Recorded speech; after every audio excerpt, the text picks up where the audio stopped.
Anthony Albanese says Australia would maintain full control of its nuclear submarines acquired as part of the AUKUS agreement, should the country encounter a dispute with the US or UK over military strategy.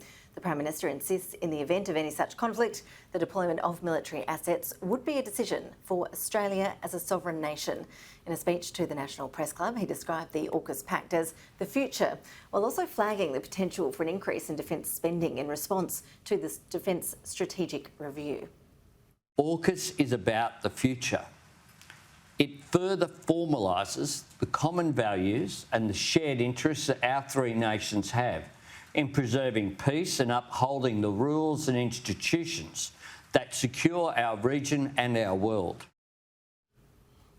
Well, joining me live here in the Perth studio is the former Labor leader, former Defence Minister, former US Ambassador, a man who has far too many hats that he's worn over the years, Kim Beazley. Lovely to see you. Thank you for coming in. Good to be with you. I know you were watching very closely that speech at the Press Club yesterday. What stood out to you? Well, for me, the most gratifying sentence in it was that Defence was going to get the resources it needed to do the jobs that the report and the government in its response to the report has outlined for Defence. Because the one thing I've always felt sorry for Richard Marles, as opposed to when I was Defence Minister, is when I was Defence Minister, I had the resources for the threat that we confronted at the time. We were at 2.5% of GDP, 9% of the budget. Now Richard is at less than 2%, not much less, but at less than 2%, and about 6% of the budget. Not enough. So the fact that the Prime Minister said that, I think was critical, and gladdened my heart.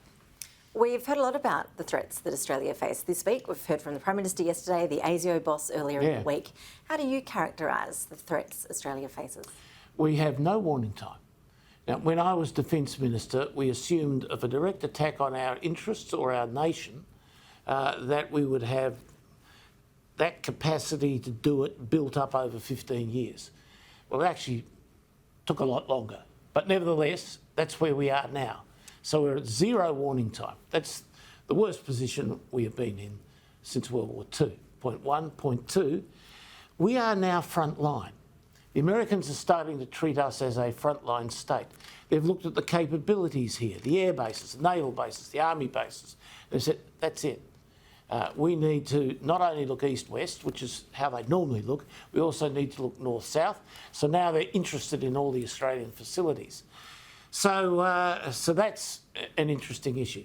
And then because we are frontline, because we are capable, because we are doing things like joint research with the Americans and the British, we are massively an intelligence target.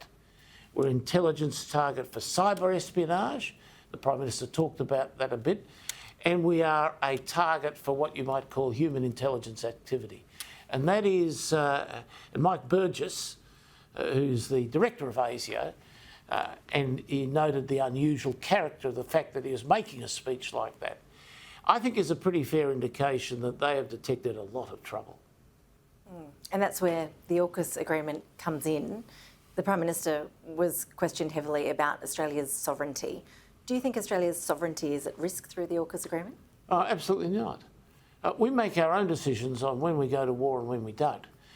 But you also need to comprehend that when you choose to have allies, when you choose to benefit from the intelligence they provide, and you deliver it yourself as well, your best defence is to be in harmony with them. So yes, our sovereignty is absolute, and everybody sort of wanders around looking at the inwardness and the outwardness of that, when actually what they ought to be looking at is, what does this all do for us?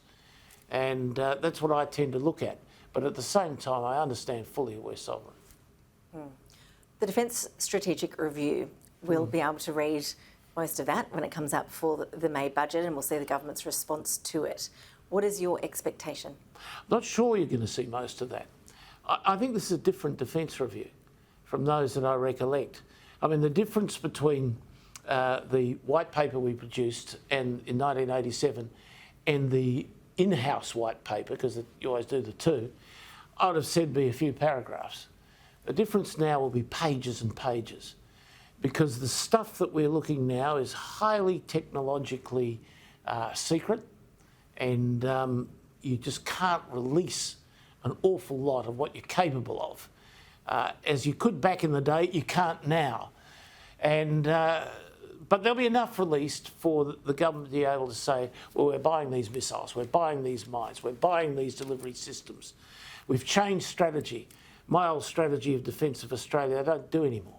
What Richard Marles has been talking, Defence Minister Marles has been talking about is defence at distance. So they're actually looking at going forward, at least with missile systems and the like, and of course submarines, and which is slightly different than the more layered defence immediately on our approaches, which is what we used to. Because a lot of the focus around AUKUS has been on the nuclear submarines. Yes. But it's much bigger than that, isn't it? Yeah, and we'll see the results of the other pillars of it much earlier, because it's already proceeding now. Those research programs are going on as we speak. The submarines are going to be a pretty long time.